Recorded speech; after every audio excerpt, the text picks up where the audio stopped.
అందరికీ నమస్కారం అండి. ఈరోజు నువ్వుల పొడితో అన్నం తయారు చేసుకుందామండి. ఇన్స్టెంట్గా అయిపోతుంది. లంచ్ బాక్సులకు కానీ బ్యాచిలర్స్కి కానీ ఈ పొడి ఒక్కటే ఉంటే సరిపోతుందండి. దీనికోసం ముందుగా స్టవ్ వెలిగించుకొని ఒక ప్యాన్ పెట్టుకోండి. ఇందులో 2 టేబుల్ స్పూన్ల మినపప్పు అండి, మినపగుళ్ళు తీసుకున్నాను. ఇవి చాలా దోరగా వేయించుకోవాలండి. సిమ్లో పెట్టుకొని మంచి సువాసన, మంచి కలర్ వచ్చేంత వరకు వేయించుకోవాలి. నా వీడియోస్ కనుక ఫస్ట్ టైం చూసినట్లయితే ప్లీజ్ లైక్ చేయండి, షేర్ చేయండి, సబ్స్క్రైబ్ చేసుకోండి. మినపప్పు ఇలా వేగిన తర్వాత తీసి పక్కన పెట్టుకోండి. మళ్ళీ అదే పాన్లో ఒక 4 నుంచి 5 ఎండుమిర్చి అండి, మీరు తినే కారాన్ని చూసుకొని వేసుకోండి. ఇందులో ఒక 1/2 టీ స్పూన్ ఆయిల్ వేసుకోండి. ఆయిల్లో కొంచెం ఇట్లా వేయించుకోవాలండి. కొంచెం వేగిన తర్వాత అవి కూడా తీసేసి పక్కన పెట్టుకోండి. మాడితే బాగుండదండి, టేస్ట్ మారిపోతుంది. కొంచెం కలర్ వస్తే సరిపోతుందండి. ఇప్పుడు మళ్ళీ అదే పాన్లో 3 టేబుల్ స్పూన్ల నువ్వులండి. ఇవి నల్ల నువ్వులైనా తీసుకోవచ్చు, లేదంటే మీ దగ్గర అవైలబిలిటీ ఉన్నాయి తీసుకోవచ్చండి. నువ్వుల్లో అధికంగా కాల్షియం ఉంటుందండి, ప్రోటీన్ రిచ్ ఉంటుందండి. ఇందులోనే ఒక కరివేపాకు రెమ్మ వేసుకోండి. నువ్వులు ఊరికే చిటపటమనేస్తాయండి, తొందరగా వేగిపోతాయి. ఇందులో కొద్దిగా ఇంగువ వేసుకోండి, మంచి టేస్ట్ ఉంటుందండి. ఇలా చిటపటలాడుతున్నాయి కదా, స్టవ్ ఆఫ్ చేసేసి వేరే ప్లేట్లో తీసేసుకోండి. ఇవన్నీ చల్లారిన తర్వాత మనం పౌడర్ చేసుకుందాము.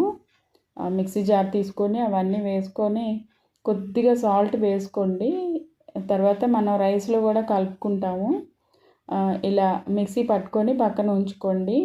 ఇప్పుడు నేను రైస్ ఉడికించుకున్నానండి. ఇందులో మనకి సరిపడా సాల్ట్ వేసుకోండి.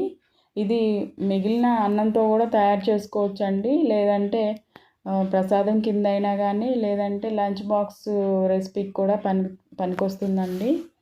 ఇలా రైస్లో సరిపడా సాల్ట్ వేసుకోండి. మనం పౌడర్లో కూడా కొంచెం సాల్ట్ వేసాం కదా, అది ఇది టేస్ట్ చూసుకొని వేసుకోండి. ఇందులో మనకి సరిపడా పౌడర్ వేసుకొని రైస్ అంతా బాగా మిక్స్ అయ్యేంత వరకు కలుపుకోవాలండి.